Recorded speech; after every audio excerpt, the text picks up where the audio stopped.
Hello दोस्तों, मैं हूं हाशिम अकरम और आप देख रहे हैं डिटेल एडुकेट चैनल। जी हां दोस्तों, आज हम बात करेंगे 10th क्लास के कुछ इम्पॉर्टेंट क्वेश्चन के बारे में। और आज जो ये वीडियो हम आपको बताने जा रहे हैं ये काफ़ी इम्पॉर्टेंट है और इसमें आपको हम सबसे पहले मोटिवेट करेंगे। अगर देखा जाए तो महज आपके पास कुछ ही दिन बचा हुआ है 10th क्लास के विद्यार्थी के लिए। हम लोग जानते हैं जो 2020-21 का जो बोर्ड एग्ज़ाम होगा, ऐसे हालांकि अभी तक तो उसका ऑफिशियल जो है रूटीन जिसको बोला जाता है यानी प्रोग्राम वो नहीं निकाला गया है, फिर भी एक अनुमानिक है कि 9 मार्च से शुरू होंगे। ठीक है, 9 मार्च, इसको आप याद रखिएगा। 9 मार्च अगर थोड़ा बहुत बढ़ भी सकता है वो अलग मैटर है, लेकिन आपको अभी प्रिपरेशन करना होगा 9 मार्च को मान के। तो अभी जनवरी का लगभग 15-16 तारीख हो ही गया है और इधर अब 9 मार्च, तो 15 का अभी मान के चलिए 15 दिन और फरवरी का मान के चलिए 28 दिन। ठीक है, और उधर मार्च का मान के चलिए 9 दिन या 8 दिन, जो भी मानना है। तो कुल मिलाकर अगर देखा जाए तो हम लोग के पास लगभग 41 दिन के आसपास, यानी 41 दिन या 40 दिन बोल सकते हैं, इतना ही हम लोग के पास अभी टाइम है। और महज इतने ही टाइम में हमको पूरा अभी तैयारी करना है, क्योंकि हम लोग जानते हैं कि 10th क्लास के जो सब्जेक्ट होते हैं, यानी 10th क्लास जो मेरा होता है ये जीवन का मेरा फर्स्ट सीरीज है।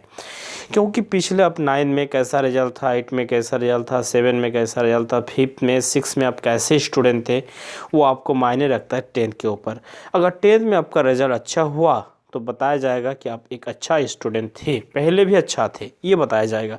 अगर मान के चलिए कि आप 10th में आपका रिज़ल्ट जो है ख़राब हो गया है थोड़ा सा, तो आपको बताया जाएगा कि ये हमेशा ऐसे ही थे, हर क्लास में ऐसे ही थे। तो मिलने का देखा जाए तो 10th क्लास एक अच्छा ये है। और हालांकि आपके पास नॉलेज क्या है नहीं है वो भी मायने रखते हैं आपके मार्कशीट के ऊपर यानी रिजल्ट के ऊपर। ऐसे कहावत है, जो दिखता है वो बिकता है। आप पढ़ाई में कैसे हैं, आपके पास बेसिक ज्ञान कैसा, आपका बेस कैसा, वो एक अलग मैटर है। वो आपके नई जगह में वो सही है कि बेसिक आपका होना चाहिए, लेकिन मार्क्स के ऊपर भी बहुत अच्छा डिपेंड रखता है आपके आगे फ्यूचर में। क्योंकि डॉक्यूमेंटली अगर कोई आपके पास प्रूफ नहीं होगा कि आप तेज़ हैं तो भी आपको नहीं माना जाएगा। तो इसके देखते हुए हम आज बात करेंगे आपका जो है विज्ञान के बारे में और साइंस के जो सब्जेक्ट बताया जा रहा है। हम लोग जानते हैं कि 30 गो हम लोग का 1 मार्क का क्वेश्चन रहेगा, जिससे हम लोग को 30 नंबर मिलेंगे। इसमें आपको 20 जो है ऑब्जेक्टिव टाइप क्वेश्चन रहेगा, 10 क्वेश्चन जो होगा आपका रिक्त स्थान होंगे। ठीक है, यानी एक वाक्य में या थोड़ा सा ऐसे इसमें आपको वो fill in the blank complete करना होगा। तो 30 हो गया। अब आपका रहेगा 10 क्वेश्चन जो है आपका 2 मार्क का, तो यहाँ पे आपको 20 रहेगा। ठीक है, 20 अंक। और इधर रहेगा आपका 4 क्वेश्चन रहेगा, 5 क्वेश्चन रहेगा आपका 4 अंक का। ठीक है, तो इसमें आपका 20 अंक हो जाएगा। और आपका जो है 4 क्वेश्चन रहेंगे 5 अंक का, इसमें भी आपको 20 अंक मिलेगा। तो जो भी है, खैर हम लोग इस चीज़ को पैटर्न को जानते ही हैं, लेकिन आपको तैयारी करने के लिए अभिषेक जुनून लगाना होगा, मेहनत करना होगा। सिर्फ मेहनत नहीं, लगातार मेहनत करना होगा। ऐसा नहीं कि एक दिन आप मेहनत करेंगे तो हो जाएगा। तो इस वीडियो में हम आपको जो है मेहनत करने का एक सीरीज, यानी करीब करीब रात लगभग डेली हर रोज़ 9-10 बजे हम इस तरह का एक वीडियो लाएंगे। और इस वीडियो में हम छोटे छोटे इंपॉर्टेंट क्वेश्चन बात करेंगे। अब जो रेड्यूस सिलेबस है उसी के बेसिस पर जो ठीक है वो अभी क्वेश्चन है उन्हीं को हम बताएंगे। और हर रोज़ साइंस का, कभी साइंस तो कभी सोशल साइंस, कभी साइंस तो कभी सोशल साइंस, इस तरह का हर रोज़ हम वीडियो आप लोग को 10th क्लास के लिए लाएंगे। तो आप लोग चैनल में बने रहिएगा और इस वीडियो को थोड़ा सा लाइक कर दीजिए, क्योंकि और इस वीडियो को और दूसरे फ्रेंड के तक शेयर कर दीजिए। और इस चैनल में आप लोग जानते ही हैं कि इम्पोर्टेंट क्वेश्चन में थोड़ा बहुत हम लोग मेहनत करके देते हैं। हम लोग का पास जो है काफ़ी एक्सपीरियंस है, काफ़ी दिनों से हम लोग ट्यूशन में लगे हुए हैं। खैर जो भी है, यहाँ पे देखेंगे कि प्रकाश परावर्तन तथा अपवर्तन। तो प्रकाश परावर्तन तथा अपवर्तन जो है उसमें अति लघु उत्तरीय प्रश्न यहाँ पे जो है प्रकाश का परावर्तन चैप्टर से अगर देखेंगे तो यहाँ पे पहला क्वेश्चन है, समतल दर्पण में बनने वाले प्रतिबिंब की प्रकृति एवं आकृति कैसी होगी। समतल दर्पण जो होते हैं उसकी प्रतिबिंब और प्रकृति कैसे होगी, उसके आकार कैसी होगी। तो यहाँ पे प्रकृति मतलब उसका नेचर बताया जा रहा है कि नेचर में होगा सीधा एवं आभासी। आभासी मतलब होता है काल्पनिक। ठीक है, काल्पनिक नहीं सॉरी आभासी। और उसके बाद आकार जो होगा वस्तु के बराबर होगा। कौन सा दर्पण में, इस चीज़ को याद रख लीजिए, समतल दर्पण में। समतल दर्पण में जो प्रतिबिंब बनेंगे उसकी प्रकृति कैसा होगा, सीधा एवं आभासी। उसका आकार कैसा होगा, वस्तु के बराबर होगा। ठीक है, और यही सब क्वेश्चन आएंगे जो हम क्वेश्चन यहाँ पे डिस्कस कर रहे हैं। एक भी क्वेश्चन आपको ऐसा नहीं जाएगा कि इससे बाहर आ जाएंगे। ठीक है। तो इसलिए हम बताएंगे कि आपको इस जो है हम जो डिस्कस करेंगे ये लास्ट तक अब देखते रहिएगा। हर रोज़ हम लोग 5-10 मिनट का ही वीडियो लाएंगे और हम लोग के मेन मकसद होता है कि स्टूडेंट को सही चीज़ पहुंचाना। हम लोग के ये मकसद नहीं होता है कि हम लोग अनंत सनत बक के वीडियो बनाएं, ऐसा नहीं होता है। ठीक है, जो भी है खैर अपने आप में बड़ाई करना ये थोड़ा सा हमको अलग लगता है, तो ये चीज़ खुद आप लोग डिसाइड करेंगे। ठीक है, चलिए अब नेक्स्ट क्वेश्चन देखते हैं। उस दर्पण का नाम बताइए जो बीम का सीधा तथा आवर्धित प्रतिबिंब बना सके। यानी उस दर्पण का नाम आपको बताना होगा जो सीधा तथा आवर्धित प्रतिबिंब बना सके। ठीक है, तो वो हो जाएगा आपका अवतल दर्पण। उसके बाद 3 नंबर में अगर हम देखेंगे गोलीय दर्पण की फोकस दूरी तथा उसकी वक्रता त्रिज्या में क्या संबंध है। तो गोलीय अगर दर्पण है तो उसके फोकस दूरी को हम लोग स्मॉल आर कहते हैं और उसका जो वक्रता त्रिज्या होता है उसको हम लोग कैपिटल आर से सूचित करते हैं। तो उसका जो आंसर होगा आपका क्या हो जाएगा, ए बराबर r/2 होता है, हम लोग जानते हैं।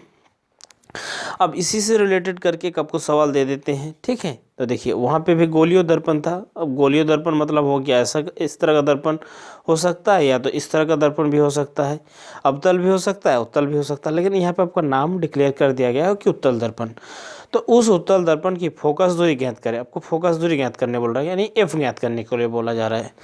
तो एफ ज्ञात करेंगे तो हमको आर चाहिए, तो आर दिया गया है जिसकी वक्रता त्रिज्या 32 सेंटीमीटर। तो वक्रता त्रिज्या 32 सेंटीमीटर है तो r/2 होता है एफ बराबर। तो 32 रखे और 2 से भागा दिए तो मेरा कितना आया, 16 सेंटीमीटर आ गया। तो इस तरह का हो गया। उसी तरह और एक यहाँ पे सवाल हो सकता है कि एक गोलीय दर्पण की वक्रता त्रिज्या 20 सेंटीमीटर है। ठीक है, 20 सेंटीमीटर, तो उसकी फोकस दूरी क्या होगी। तो फोकस दूरी उसकी क्या होगी, तो फोकस दूरी एफ बराबर क्या हो जाएगा, 20/2 हो जाएगा, यानी 10 सेंटीमीटर। ठीक है, अब नेक्स्ट हम लोग क्वेश्चन देखेंगे कि एक गोलीय दर्पण की फोकस दूरी 16 सेंटीमीटर है तो इसकी वक्रता त्रिज्या क्या होगी।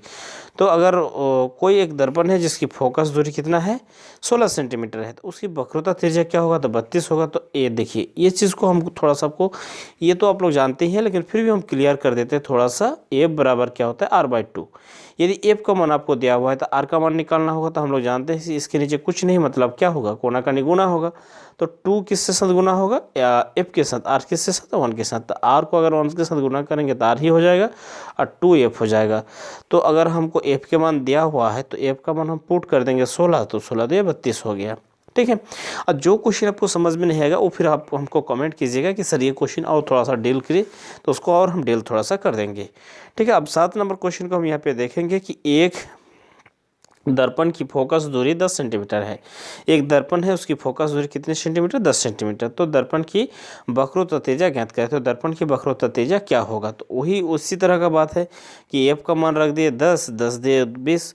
यानी अगर देखा जाए तो ऊपर जो हम सवाल बताए आपको, ठीक है, ये 5 नंबर वाला आपका सवाल जो है इन्वर्स हो जाएगा 7 से, और आपका जो है 4 नंबर जाएगा 6 नंबर वाला से, दोनों एक दूसरे के विपरीत है।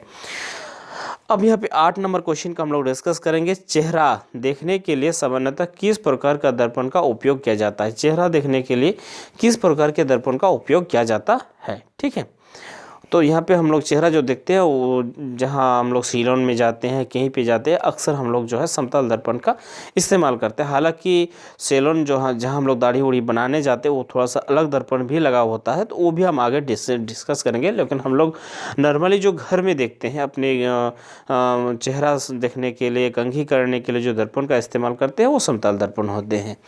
अब 9 नंबर देखेंगे कि वाहनों के अग्रदीप में किस दर्पण का उपयोग किया जाता है। तो वाहनों के अग्रदीप में जो है अवतल दर्पण का उपयोग किया जाता है। ठीक, 10 नंबर क्वेश्चन यहाँ पे देखिए, और ये सब काफ़ी इंपॉर्टेंट क्वेश्चन है। वाहनों के पार्श्व दृश्य दर्पण के रूप में किस दर्पण का उपयोग किया जाता है। तो उत्तल दर्पण का उपयोग किया जाता है। उसके बाद सौर भट्टी में किस दर्पण का उपयोग किया जाता है। सौर भट्टी होते हैं उसमें किस दर्पण का उपयोग किया जाता है, तो वहाँ पे अवतल दर्पण का उपयोग किया जाता है। ठीक है, उसके बाद यहाँ पे देखिए अब सेलून का बात आ गया। दाढ़ी बनाने में किस दर्पण का उपयोग या व्यवहार किया जाता है। दोनों बात बराबर है, तो हम आपको बोले कि समतल दर्पण में भी किया जाता है। हालांकि दूसरे कोई ऐसा ये होता है, सेलून होता है जहाँ पे थोड़ा सा अलग लगाता है, अलग मतलब अवतल दर्पण। तो अवतल दर्पण में क्या होते हैं, वो चीज़ जो है बढ़िया से दिख जाता है। समतल दर्पण में क्या होता है, जितना है वैसा ही, यार अवतल दर्पण में थोड़ा सा उसको बढ़ा करके दिखा देता है और उसमें जो है काफ़ी देखने को मिलता है। ठीक है, ऐसे आप घर में रहेंगे तो आप अपने दाढ़ी उड़ी देखेंगे तो आपको लगेगा कि यार खैर कैसा कैसा है, लेकिन सैलून में जाएंगे तो वही चीज़ अलग अलग लेना लगेगा, क्योंकि वहाँ पे अवतल दर्पण का भी इस्तेमाल किया जाता है। अब यहाँ पे 13 नंबर क्वेश्चन देखेंगे कि सोलर कुकर में किस गोलीय दर्पण का उपयोग किया जाता है। सोलर कुकर जो होते हैं उसमें किस गोलीय दर्पण का उपयोग किया जाता है। 14 नंबर क्वेश्चन देखेंगे गोलीय दर्पण की ज्यामितीय केंद्रों को क्या कहा जाता है। ये आपका काफ़ी इंपॉर्टेंट क्वेश्चन है, ये कई साल आ चुके हैं। गोलीय दर्पण के ज्यामितीय केंद्र होते हैं उसको हम लोग ध्रुव कहते हैं। ज्यामितीय केंद्रों का अर्थ होता है, ये मान के चलिए गोलीय एक दर्पण है और यहाँ पे एक एक्सिस है, तो हम लोग इसका माप या जो भी कुछ करते हैं हम लोग यहीं से करते हैं। ठीक है, थोड़ा सा हम इसको अलग सिंबल दे देते हैं तब जाकर समझ में आएगा। यहाँ से हम लोग करते हैं, इसी को हम लोग क्या बोलते हैं, ध्रुव बोलते हैं। ठीक, अगला आप देखेंगे हम लोग 15 नंबर, किस शब्दकोश के छोटे अक्षरों को पढ़ने के लिए किस प्रकार का लेंस का उपयोग करते हैं। तो हम लोग जानते हैं कि उत्तल लेंस का उपयोग करते हैं। अगर किसी शब्दकोश को यानी डिक्शनरी को छोटे छोटे अक्षर में लिखा हुआ है और उसको हमको पढ़ना है तो कौन सा हम लेंस का उपयोग करेंगे, तो उत्तल लेंस का। उत्तल लेंस में क्या होता है, उसको बड़ा करके हम लोग को देखने को मिलता है। तो यहाँ से आपको 15 क्वेश्चन हम बात किए। अब अगला जाएंगे हम लोग 16 नंबर क्वेश्चन में। ठीक है, चलिए अब 16 नंबर क्वेश्चन को यहाँ पे देखते हैं। 16 नंबर क्वेश्चन में है, उस दर्पण का नाम बताइए जिसका विस्तृत दृष्टि क्षेत्र होता है। यानी उस दर्पण का आपको नाम बताना होगा जिसका जो है विस्तृत दृष्टि क्षेत्र होते हैं, यानी बड़ा करके वो दिखाते हैं। तो वो उत्तल दर्पण अभी हम 15 नंबर में डिस्कस किए थे कि छोटा चीज़ को हमको बड़ा दिखना है तो क्या करना होगा हम लोग को, उत्तल दर्पण, सॉरी वहाँ पे लेंस का बात था लेकिन यहाँ पे दर्पण बताया जा रहा है। ठीक, अब नेक्स्ट यहाँ पे देखेंगे 17 नंबर, किस दर्पण से आप चाहे कितनी ही दूरी पर खड़े हो आपका प्रतिबिंब सदैव सीधा प्रतीत होता है। तो संभव बताओ कौन सा दर्पण है। ये हम अपने इंपॉर्टेंट क्वेश्चन के सीरीज में इसको देख कर रखे थे। ठीक है, तो यहाँ पे समतल दर्पण अथवा उत्तल दर्पण हो जाएगा। अब नेक्स्ट आता है 18 नंबर, किसी वस्तु का अवतल दर्पण, किसी वस्तु का अवतल दर्पण द्वारा बना प्रतिबिंब आभासी तथा आकार में और फिर से एक बार पढ़ते हैं, किसी वस्तु का अवतल दर्पण द्वारा बना प्रतिबिंब आभासी, सीधा तथा आकार में वस्तु से बड़ा पाया जाता है, तब वस्तु की स्थिति कहाँ होनी चाहिए। तो अवतल दर्पण के ध्रुव तथा फोकस के बीच होनी चाहिए। ठीक है, शायद ये क्वेश्चन अगर आपको समझ में नहीं आ रहा है तो फिर आप कमेंट कीजिएगा, अगर होगा तो हम कोशिश रखेंगे कि आपको बोर्ड पेपर ये सब चीज़ों को थोड़ा सा डिस्कस करें चैप्टर वाइज। अभी हम सिर्फ एक ही चैप्टर का डिस्कस कर रहे हैं जो आपका इस चैप्टर में इस साल है, जो हटाया गया उसको अभी यहाँ पे डिस्कस नहीं कर रहे हैं। उसके बाद यहाँ पे आप देखेंगे 19 नंबर क्वेश्चन, 1 मीटर की वस्तु का आवर्धन मतलब बड़ा करके दिखाना 2 है, तो उसकी प्रतिबिंब का आकार क्या होगा। तो प्रतिबिंब का आकार भी क्या होंगे, 2 मीटर ही होगा। अब नेक्स्ट यहाँ पे चैप्टर हालांकि वही है, प्रकाश का अपवर्तन जाएंगे, क्योंकि पहला चैप्टर में प्रकाश का परावर्तन तथा अपवर्तन 2 है, तो अब प्रकाश के हम लोग अपवर्तन में गए हैं। ठीक है, यहाँ पे जो छोटा छोटा क्वेश्चन बन सकते हैं, ये काफ़ी इंपॉर्टेंट क्वेश्चन है। किसी लेंस की क्षमता P और उसकी फोकस दूरी F में क्या संबंध है। तो F बराबर 1/F होता है। P क्या होता है, लेंस की क्षमता का ऐसा मतलब अगर आपको पूछे तो आप डायरेक्ट लिख दीजिएगा, ये भी आपको हम बता दें। अब नेक्स्ट क्वेश्चन यहाँ पे हम देखेंगे, वस्तु के आकार का वास्तविक प्रतिबिंब प्राप्त करने के लिए वस्तु को उत्तल लेंस के सामने कहाँ रखना चाहिए। वस्तु को उत्तल लेंस के सामने कहाँ रखना चाहिए, तो वक्रता केंद्र को हम लोग 2F बोलते हैं, 2F। ठीक, किसकी भाषा में, ये आपका दर्पण के हिसाब से, लेंस के हिसाब से। लेंस जो होता है ऐसे हम लोग लेंस को ये करते हैं, तो लेंस में अगर इस तरह खींचेंगे तो यहाँ पे एक वक्रता केंद्र होगा, यहाँ पे एक वक्रता केंद्र होगा, 2 होगा। तो हम लोग यहाँ पे फोकस दूरी भी होंगे। ठीक है, तो वक्रता केंद्र को हम फोकस दूरी को F बोलते हैं, वक्रता केंद्र को 2F बोलते हैं। हालांकि ये कलर थोड़ा सबको अलग लग रहा है, तो चलिए हम लोग कलर को थोड़ा सा चेंज करके बता रहे हैं आपको। फोकस को हम लोग F कहते हैं और फोकस जो वक्रता केंद्र है उसको 2F कहते हैं। तो F1 और इसको हम लोग 2F1 और इसको हम बोलते हैं F2 और इसको बोलते हैं 2F2। ठीक है, सीधी सी बात है, तो वही है। अब 3 नंबर क्वेश्चन देखेंगे, किसी वस्तु को कहाँ रखें कि उत्तल लेंस द्वारा उस वस्तु का वास्तविक उल्टा तथा समान आकार का प्रतिबिंब बने। ठीक है, समान आकार का प्रतिबिंब बने। तो फोकस दूरी से 2 गुनी होनी चाहिए। इन सब क्वेश्चनों को अगर वीडियो के विजुअल रूप में अगर आप देखेंगे तो आपको एक वीडियो 2-3 बार अगर देखेंगे तो शायद ये क्वेश्चन इजी हो जाएगा। और अगर इजी भी नहीं होगा तो अब जब वो आपके पास ऑप्शन दिया जाएगा, एक क्वेश्चन रहेगा ऑप्शन दिया जाएगा, तो आप खटाक से आपके दिमाग में आ जाएगा कि नहीं यही होगा। ठीक है, तो इन सब वीडियो को 2-3 बार करके आपको देखना चाहिए, क्योंकि आदमी जब पेन लेकर पढ़ते हैं तो उसमें थोड़ा सा थकान आती है। ये आप वीडियो के रूप में आपको मिल जा रहा है तो इसमें क्या होंगे, आप सो करके भी देख सकते हैं। तो हालांकि अभी डिजिटल युग आ चुके हैं, युग के हिसाब से हम लोग को भी अपडेट होना होगा, और किताब कॉपी लेकर भी पढ़ते रहेंगे तो वो भी बेहतर है। लेकिन उसमें क्या होता है, थोड़ा सा आपको माइंडली हो जाएंगे, ज़्यादा डीपली समझ पाएंगे, लेकिन उसमें थोड़ा सा पेन होता है, क्योंकि आदमी जो है लगातार बैठ के नहीं रह पाते हैं। तो अगर थोड़ा सा किताब कॉपी लेकर मैथ तो रिवीजन करते हैं, दूसरे सब्जेक्ट पढ़ते हैं, अगर थोड़ा सा मोबाइल अगर इस्तेमाल करने का आपको टाइम मिलता है तो मोबाइल इस्तेमाल करते टाइम भी ये सब वीडियो को आप 2-3 बार करके देखते रहिए। तो आपको जो होगा ऑब्जेक्टिव क्वेश्चन जो भी रहेंगे वो आपका क्लियर हो जाएंगे, क्योंकि जब आपके पास ऑप्शन रहेगा तो अगर याद नहीं भी कर पाइएगा, 2-3 बार अगर देखेंगे इससे भी आपका काफ़ी जो है काम बन जाएगा, मेरा ये उम्मीद है। नेक्स्ट 4 नंबर क्वेश्चन देखेंगे। किसी गोलीय दर्पण तथा किसी पतले गोलीय लेंस दोनों की फोकस दूरी -15 सेंटीमीटर है, तो दर्पण तथा लेंस संभवतः कैसा है, तो अवतल होगा। लेंस की क्षमता का ऐसा मात्रक क्या है, तो हम पहले आपको बताए थे डायप्टर, जिसको डी से सूचित करते हैं।